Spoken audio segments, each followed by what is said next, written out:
Marjorique, me and my dad Right. have now been watching video after video about this refugee crisis surrounding the date of the 30th of June 2026 in 7 days.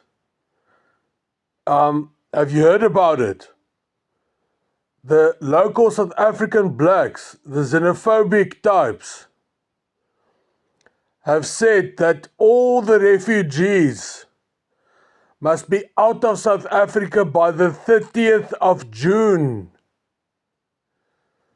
If they are not gone by then, they're going to attack you guys.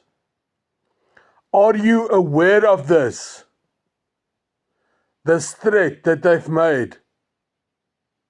You must be careful, Marjorique.